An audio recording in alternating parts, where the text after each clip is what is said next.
December 16, 1944. The Ardennes Forest, Belgium. A brittle wind cuts through the skeletal trees, carrying the sharp scent of snow and gunpowder.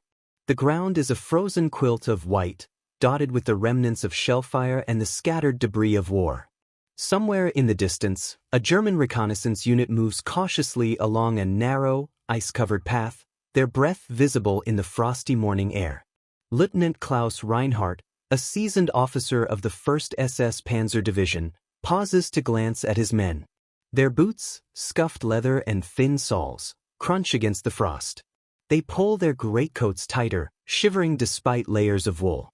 Reinhardt squints against the pale sunlight filtering through the branches, noticing the tension etched into every soldier's face. Reports had come in. American units were retreating. But there was something unsettling in the whispers from the scouts. The U.S. soldiers weren't just retreating, they were pushing back with a tenacity that seemed unnatural for this season. Hours later, Reinhardt and his men stumble upon the first abandoned American positions. Snowed-in foxholes reveal a curious sight: discarded combat boots, robust and unfamiliar. Unlike the thin, inflexible footwear his men struggled in, these boots are heavy, insulated, and designed to withstand the brutal cold of the Ardennes. Some are lined with wool, others with felt, their leather supple but durable. A corporal lifts one boot, flexing it with surprise. "They can march in this snow all day," he mutters, his voice a mixture of awe and envy. Reinhardt kneels, running his gloved fingers over the stitching. The quality is evident. These boots were not merely shoes, they were engineered tools of war. He gestures for his men to gather the discarded gear. As they do, they find more than just boots: wool socks, thermal undergarments, even rugged gloves capable of protecting hands without sacrificing dexterity. Each item speaks of meticulous planning, of an army that anticipated the winter rather than suffered through it. By dusk, the German officers convene in a makeshift command post, a gutted farmhouse half buried in snow. Maps are spread across a rickety table, and Reinhardt pins one of the American boots to a corner, as if it were a warning flag. "Look at this," he says, voice low but firm. "This is not the gear of desperate men. They are equipped for this winter. They have thought of everything we did not." Around him, other officers nod in quiet agreement, a subtle unease spreading through the room. They had been trained for strategy, for tanks, for artillery, but never for an enemy whose very clothing gave them an edge. The night deepens, and frost creeps into the farmhouse walls. Outside, the forest is alive with the muffled thuds of distant artillery, the occasional sharp crack of rifles. Inside, Reinhardt and his fellow officers consider the implications. The boots are more than leather and thread, they are a symbol of a new reality. The Americans' attention to equipment, to soldier comfort and endurance, is reshaping the battlefield. And in the frozen darkness of the Ardennes, a quiet, unsettling thought takes root: the war is changing. December 17, 1944. Early morning light struggles through the thick canopy of the Ardennes. Frost-coated branches hang low, weighed down by snow, and the air smells of wet pine and the metallic tang of blood. Lieutenant Klaus Reinhardt leads his men through a narrow trail, every step cautious, the crunch of their worn boots betraying their presence to any sharp-eyed American scouts. Ahead, a small group of U.S. infantrymen emerges from a shallow trench, rifles raised, breath forming white clouds. Reinhardt freezes, instinctively counting his men, then gestures to halt. There is a tense silence, broken only by the distant roar of artillery. As the Americans raise their heads, the German soldiers catch a glimpse of what has become their fixation over the past 24 hours. The boots. Heavy, laced high, insulated, shoes designed not only for survival but for sustained movement across treacherous, snow-laden terrain. One American soldier steps forward, his gait steady despite the knee-deep snow. His uniform, layered yet mobile, allows him to move with surprising agility. Reinhardt studies him, noting the reinforced knees, the wool socks peeking above the boots, the well-fitted gloves. He whispers to his adjutant, This is something we did not anticipate. These men will not tire like ours. They can endure what we cannot." The clash is sudden. German and American fire erupts almost simultaneously, the sharp cracks of rifles slicing the winter air. Reinhardt orders his men forward, but every step in the snow is exhausting, slowed by inadequate footwear and stiff coats. Meanwhile, the Americans move with fluid efficiency, their boots gripping the ice, absorbing the shock, allowing rapid maneuvers that confound the Germans. Reinhardt's heart pounds not just from the firefight but from realization. Equipment can dictate tactics. A soldier's endurance is no longer just a matter of willpower, it is engineered. By late afternoon, the Germans manage to push the Americans back through sheer numbers, but the cost is high. Men collapse from exhaustion, their feet numb, boots soaked and rigid with ice. In contrast, captured American soldiers complain little about cold, moving with calculated energy. Reinhardt oversees the collection of abandoned U.S. gear from the field: boots, parkas, mittens, and even snowshoes. Each piece seems crafted with a singular goal: to give the soldier an upper hand against both man and environment. As night falls, Reinhardt retreats to his command post, boots removed and feet massaged to restore circulation. Around the room, soldiers examine the captured American gear, disbelief and envy mixing in their eyes. "We fight as best we can with what we have," Reinhardt mutters, "but they are prepared for winter. They anticipated it. And we did not." There is a quiet tension among the officers, a creeping sense that the Ardennes offensive is no longer just a tactical maneuver but a confrontation with a better-equipped adversary. Outside, the forest is silent now, snow muffling the battlefield. Yet the echo of that day lingers. The German officers, trained in strategy and precision, realize that American logistical foresight is shifting the balance. The boots were not merely footwear, they were a harbinger of the larger changes reshaping the war. Reinhardt stares at the pile of captured equipment, a solemn acknowledgement forming in his mind. Adaptation would be required, and quickly, if the German army hoped to survive the winter. Desperation but on endurance. Reinhardt studies them closely, the soles patterned for traction, the reinforced heels, and the carefully crafted insulation. His mind races. These are not mere shoes, they are instruments of advantage, designed to keep the soldier moving when others would falter. The firefight that ensues is brief but illuminating. German soldiers struggle in the icy snow, their worn boots slipping and knees buckling, while Americans maneuver with almost mechanical precision. Reinhardt watches a private dash across open ground, rifle steady, boots biting into the frost with every step. For the first time, he sees winter not as a backdrop, but as a weapon, one wielded more effectively by the enemy than by his own men. By evening, Reinhardt orders a reconnaissance sweep of the abandoned American positions. Soldiers carry back boxes of gear, extra boots, thermal socks, wool shirts, and gloves. Each item is inspected with meticulous care. Reinhardt handles a pair of boots, flexing the leather, marveling at the warmth it promises in freezing conditions. "This," he whispers, "this is what we lacked. This is why they can march harder, longer, without collapse." In the cramped farmhouse that serves as their temporary headquarters, Reinhardt convenes his officers. They spread the captured American gear across a rough wooden table, examining it piece by piece.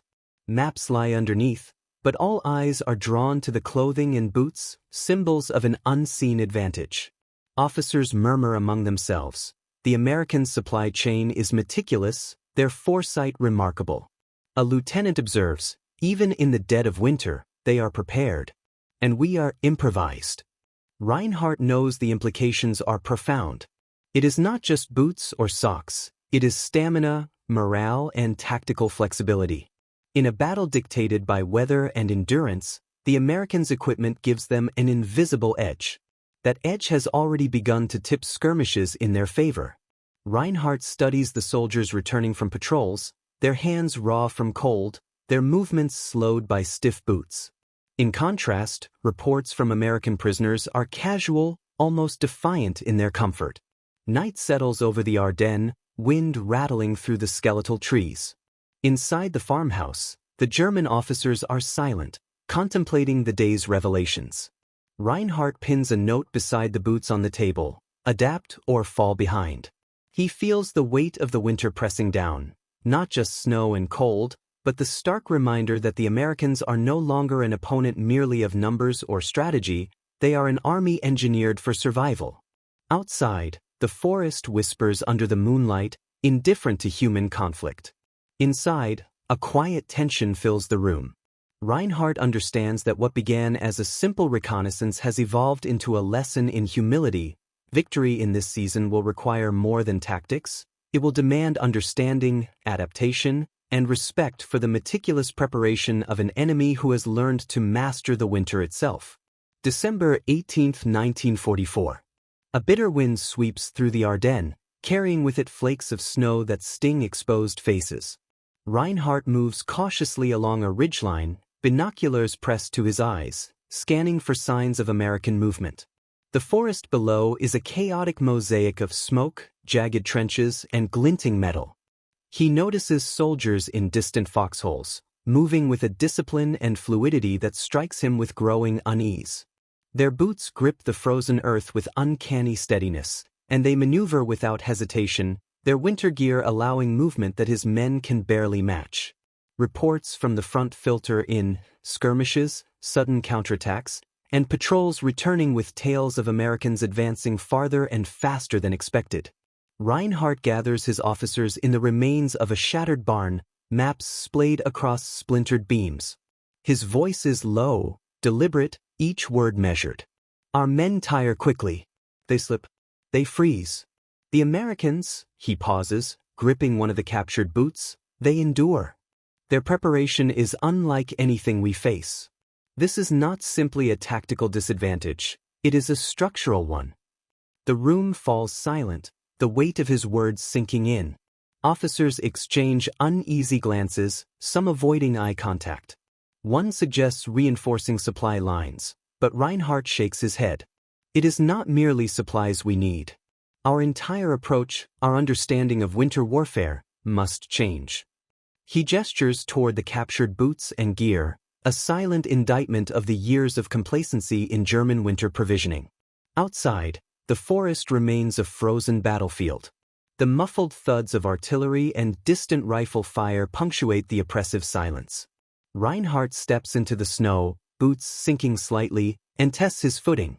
Even in the moment of observation, he is acutely aware of the physical disparity between his men and the Americans. Every step his soldiers take is a struggle. Every step for the enemy is calculated, efficient, almost effortless. The realization gnaws at him. Tactical brilliance alone cannot overcome a fundamental deficit in soldier endurance and equipment. By nightfall, Reinhardt records his observations meticulously in his field notes. The capture of American boots is no longer a curiosity or a minor advantage. It is evidence of a profound strategic lesson. The Ardennes, with its frozen rivers, dense forests, and unyielding cold, favors the army prepared to endure. And for the German officers, the proof is stark. The Americans are not only fighting, they are thriving in conditions that debilitate their own men. In the dim glow of lanterns, Reinhardt pins a note above the captured gear: survive, adapt, or be left behind. The words are as much a warning to himself as to his officers. Outside, the wind howls through the skeletal forest, indifferent to the human struggle below, a reminder that nature, like war, favors the prepared. December 19, 1944. The frost bites sharper now, cutting through the layered uniforms of Reinhardt's men as they trudge along the snow-packed paths of the Ardennes. The previous day's skirmishes have left their mark, faces chapped, fingers stiff, and boots cracked and soaked through. Rumors of American strength and resilience spread through the ranks, whispered by exhausted soldiers around small fires, their eyes drawn repeatedly to the captured boots stacked in the corner of the command post. Reinhardt convenes his officers again, this time in a half-ruined chapel, its shattered windows letting in streaks of gray light. Our men are faltering, he begins, voice steady but heavy with concern. We cannot rely solely on force. We are outmatched not in numbers, but in preparation. Observe these boots, this clothing, this gear. They allow a man to endure where ours fail.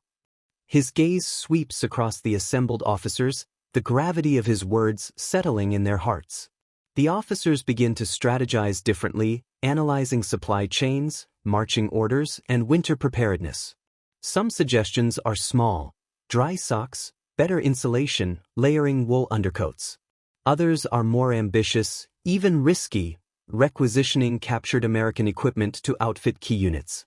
Reinhardt listens, approving cautious adaptation while warning against over-reliance on captured gear. "We can learn," he says, "but we must also maintain our identity as a fighting force." Adaptation does not mean imitation, it means survival. Outside, the wind howls through the skeletal forest, masking distant gunfire and the faint crunch of snow under American boots. Reports filter in, patrols encounter soldiers moving farther, faster, and with fewer signs of fatigue than ever before. Reinhardt notes the contrast with his own exhausted units, men whose cold, wet boots sap morale and energy. The psychological impact becomes apparent. German soldiers compare their condition to the enemy, and doubts begin to creep into even the most disciplined minds. Confidence falters, hesitation grows. By nightfall, Reinhardt walks among his men, inspecting their boots, their gloves, their coats. He speaks quietly to a young private whose feet are numb, showing him a pair of captured American boots and explaining the importance of proper gear. The private listens intently, eyes wide with understanding, realizing that survival in the Ardennes is as much a matter of preparation as courage. The lesson spreads like wildfire. The winter is no longer an adversary alone. It is a measure of endurance, strategy, and foresight. In the flickering light of the chapel, Reinhardt pins a final note above the table of captured gear. The smallest advantage can determine the outcome. Equip well, endure, prevail. Outside, the Ardennes remains an unforgiving, frozen battlefield, but inside, a quiet determination takes hold. German officers now know the truth. In this war, attention to detail, logistical foresight, and endurance matter as much as firepower, and the Americans have mastered all three. December 20th, 1944. The sun struggles to rise, pale and weak, over the snow-laden Ardennes. Frost clings to the branches like crystal filigree, and every breath hangs in the air, momentarily frozen. Reinhardt leads a reconnaissance squad toward the remnants of an abandoned American encampment, the ground still littered with discarded equipment. The snow crunches underfoot, but now, every step carries a lesson learned from the boots piled carefully in his command post. Soldiers discover more American gear: boots, gloves, heavy parkas, and woolen undergarments. Each discovery reinforces the growing realization that the U.S. Army had not only prepared for combat, but for survival in brutal winter conditions. Reinhardt kneels in the snow, examining a boot buried under a frost-covered tarp. The insulation is impressive, the sole designed to prevent slips on ice, the leather tough yet flexible. He allows himself a rare, reflective sigh. "It is not arrogance," he murmurs, "but foresight. They survive where we falter."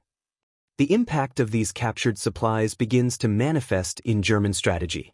Commanders now attempt to incorporate the lessons gleaned from American gear: rotations of tired units, improvisation with layers of clothing, and careful attention to foot care. While it cannot fully compensate for the disparity in preparation, it represents an acknowledgement that survival in this winter is as crucial as any tactical maneuver.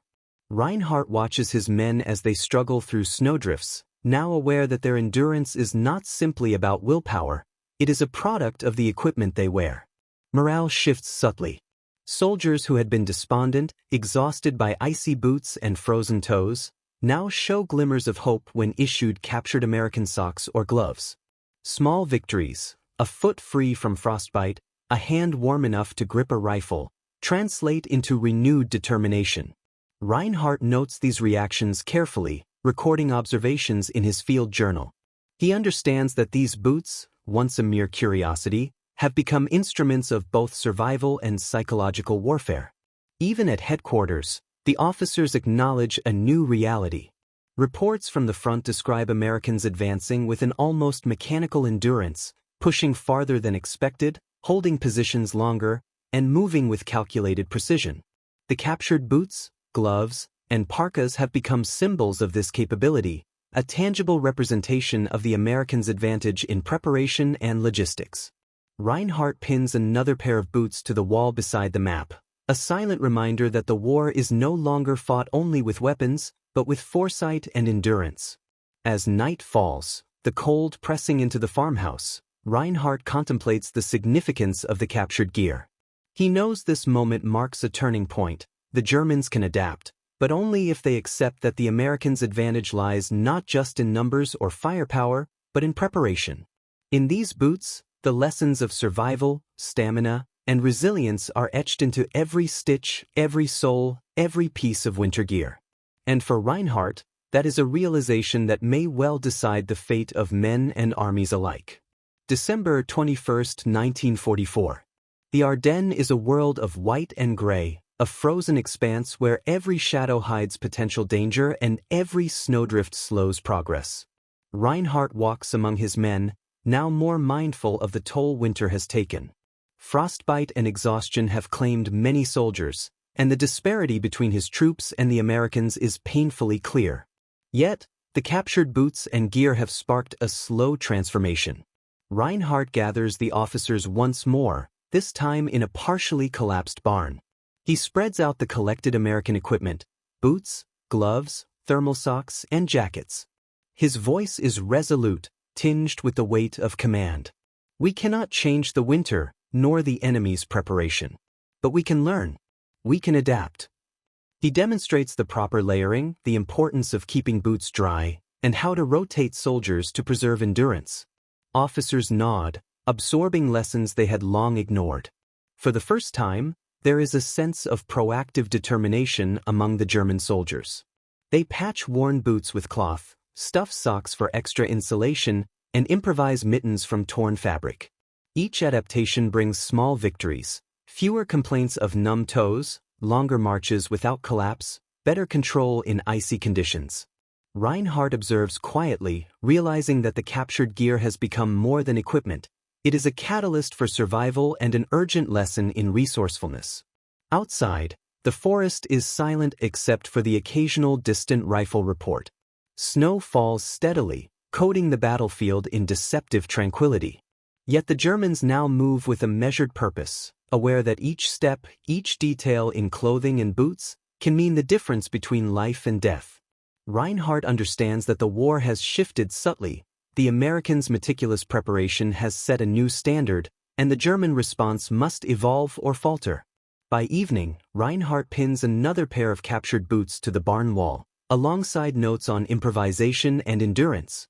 "We adapt, we endure, or we fail," he tells his officers. A quiet determination fills the space, a fragile but growing hope that through observation, innovation, and careful attention to detail, they might level the playing field. The winter remains merciless, the enemy formidable, but for the first time, Reinhardt sees a path forward, one paved not with brute force alone, but with insight, adaptation, and respect for the meticulous preparation of their opponents.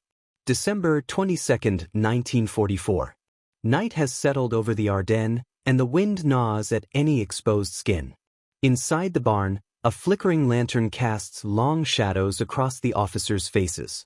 Reinhardt sits quietly, writing in his journal by hand, the lines of exhaustion on his face softened by the dim light.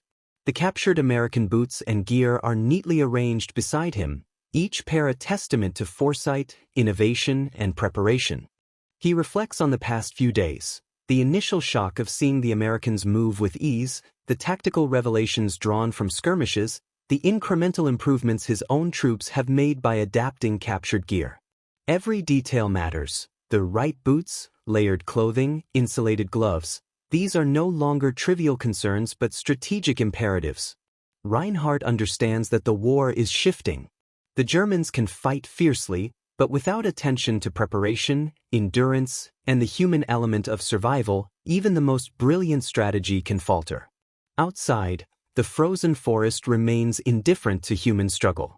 Snow falls silently, blanketing the battlefield, hiding the scars of combat but not the lessons learned.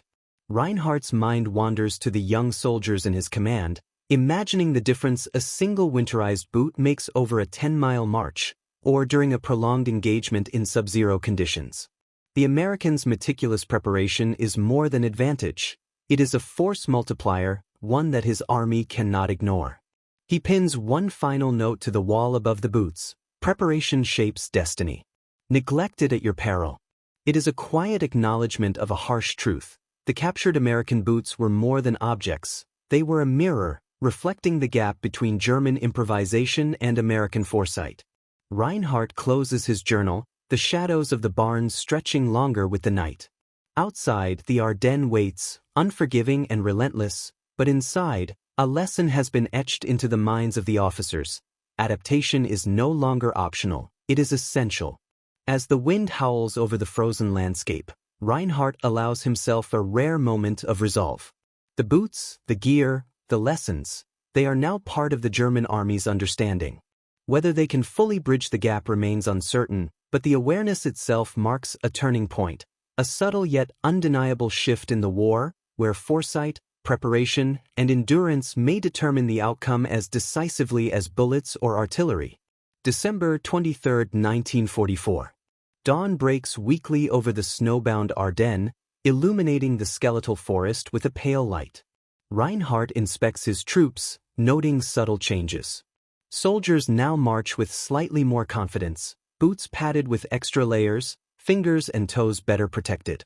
The improvements are small but tangible, a testament to the influence of captured American gear. Inside a commandeered farmhouse, Reinhardt convenes his officers one final time. He lays out the boots, gloves, and clothing with methodical precision. "These are more than objects," he says, voice firm. "They are lessons. Lessons in foresight, in preparation, in understanding the enemy." Officers nod, some quietly testing the gear, while others take meticulous notes. It is a moment of clarity. War is no longer solely a contest of firepower, but of endurance, adaptability, and attention to detail. Reinhardt reflects on the broader implications. The boots symbolize a profound shift, a tangible example of how small advantages accumulate into decisive factors. He recalls the early skirmishes, where German soldiers faltered on icy ground while Americans moved with efficiency. Every frozen mile now carries the weight of that lesson. Each step in improved boots, every improvised layer of clothing, becomes an investment in survival and a hedge against defeat. As night falls, a quiet determination settles over the barn. Reinhardt pins the final boots to the wall, beside notes detailing care, maintenance, and improvisation. The room hums with a shared understanding. The Ardennes will not yield its secrets to those who ignore preparation. Outside, snow continues to fall, softening the landscape but leaving no respite. Inside, a transformation is underway. For Reinhardt and his officers, the captured American boots are more than mere trophies. They are markers of evolution. They represent the hard-earned realization that survival in the Ardennes, and perhaps the outcome of battles to come, depends not just on courage or tactics, but on meticulous preparation, adaptability, and the foresight to learn from an opponent who has mastered the harshest conditions. The war, he understands now, is changing, and the smallest advantages may tip the scales. December 24, 1944. The Ardennes is a frozen labyrinth of trees, snow, and hidden dangers. The wind cuts through the forest like a blade, and every soldier's breath forms clouds that vanish almost instantly into the icy air. Reinhardt moves quietly among his men, observing their movements. The difference is subtle but undeniable. Soldiers shuffle less, march farther, and grip their rifles with steadier hands. Boots padded with captured American leather and insulated socks are working their silent magic. Reinhardt convenes his officers for what he senses will be the final reflection on the lessons of the captured gear. "We cannot change the past," he begins, "but we can influence the future. These boots are more than equipment.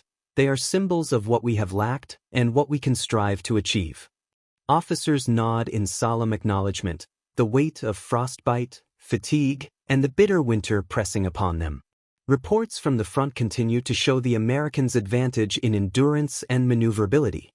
Yet, Reinhardt sees that adaptation, born from observation and necessity, is beginning to narrow the gap. Soldiers speak more confidently, sharing strategies for keeping feet dry, layering clothing, and improvising warmth. The psychological effect is clear. The captured boots have inspired not just physical survival, but morale, resilience, and tactical ingenuity. As night descends, Reinhardt pins a final note beside the last pair of captured boots. Preparation turns adversity into advantage. Learn, adapt, endure. Outside, the Ardennes remains a harsh, indifferent battlefield, but inside, a quiet revolution has taken place.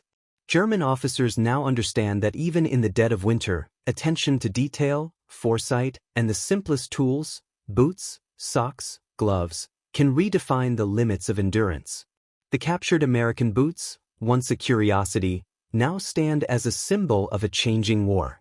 Reinhardt knows that the future of battles to come will hinge not just on firepower, strategy, or courage, but on the unseen factors: preparation, adaptation, and the human capacity to endure.